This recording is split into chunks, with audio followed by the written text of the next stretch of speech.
Hello, I'm Cressida Cow and I'm reading How to Train Your Dragon. I've got to chapter 11, Thor is Angry. The storm raged for the whole of that night. Hiccup lay unable to sleep as the wind hurled about the walls like 50 dragons trying to get in. Let us in, shrieked the wind. We're very, very hungry. Out in the blackness and way out to sea, the storm was so wild and the waves so gigantic that they disturbed the sleep of a couple of very ancient sea dragons indeed. The first dragon was averagely enormous, about the size of a largish cliff. The second dragon was gobsmackingly vast. He was that monster mentioned earlier in this story, the great beast who had been sleeping off the Roman picnic for the past 6 centuries or so, the one who had recently been drifting into a lighter sleep.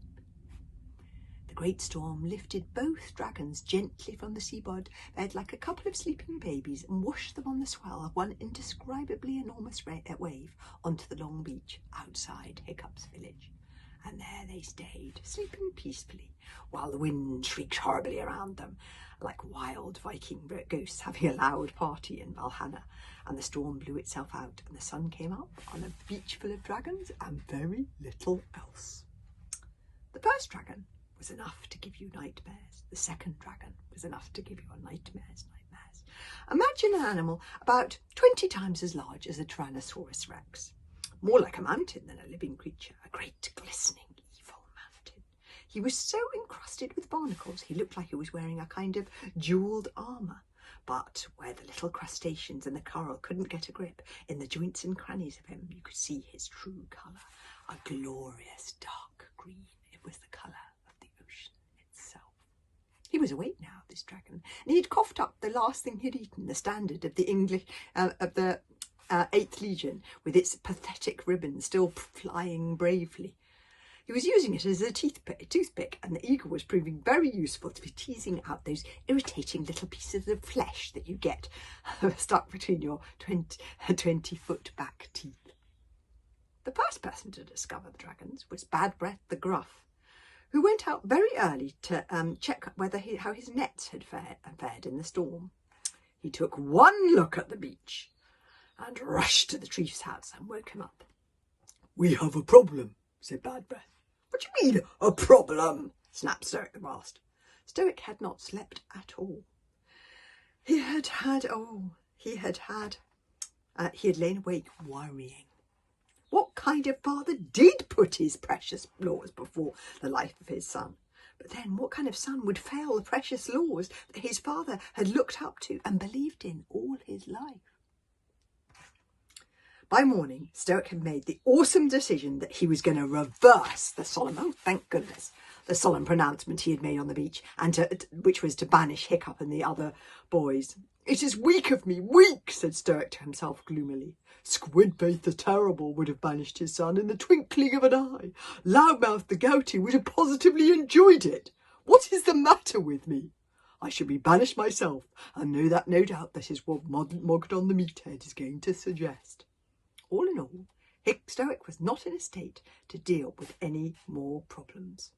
"There are a couple of humongous dragons on the long beach," said Bad Breath. "Tell them to go away," said Stoick. "You tell them," said Bad Breath. Stoick stomped off to the beach. He stomped back again, looking very thoughtful. "Did you tell them?" asked Bad Breath. "Tell it," said Stoick. "The larger dragon has eaten the smaller one. I didn't like to interrupt. I think I shall call a council of war." The hooligans and the meatheads woke that morning to the terrible sounds of the big drums summoning them to a council of war, only used in times of dreadful crisis.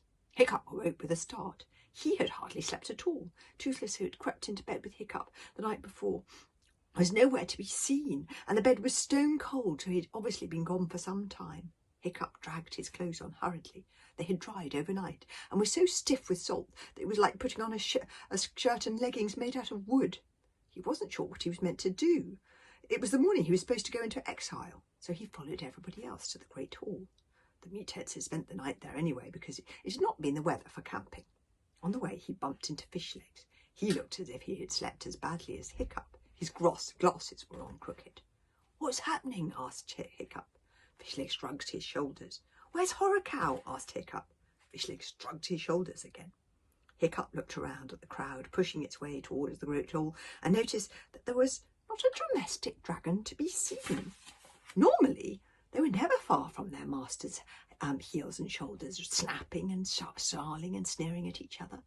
There was something faintly sinister about their disappearance. Nobody else had noticed. There was a tremendous babble of excitement and such a crush of enormous Vikings that not everybody could get into the great hall, and there was a big jumble of barbarians shouting and shoving outside. Stoick called for silence.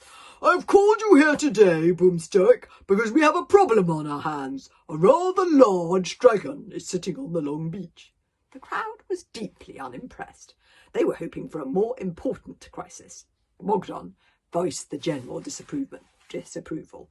"The big dragons are only used in time of ghastly deadly peril," said Mogdon in amazement. "You have summoned us here at a horribly early hour." Mogdon had not slept well, and on the stone floor of the great hall with only his helmet for a pillow. "Just because I'm a dragon? I do hope you're not losing your grip, Stoick," he sneered, hoping that he was. "This is no ordinary dragon. This dragon is huge, enormous, gobsmackingly vast. I've never seen anything like it. This is more of a mountain than a dragon." Not having seen the Dragon Mountain, the Vikings remain unimpressed. They're used to bossing dragons about.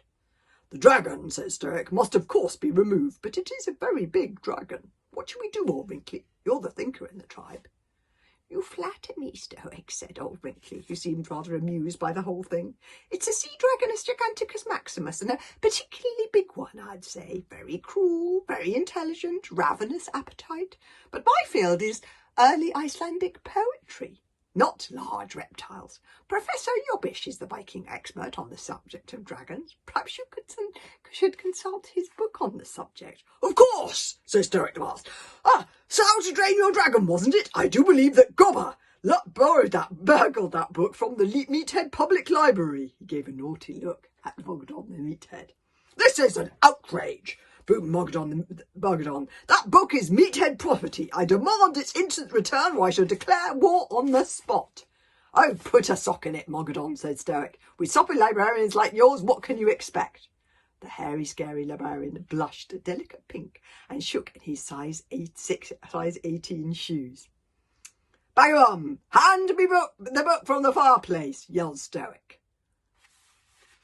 And you'll have to find out what happens when they hand the book to Stoick tomorrow, when I'll read you the rest of chapter 11? Chapter 11.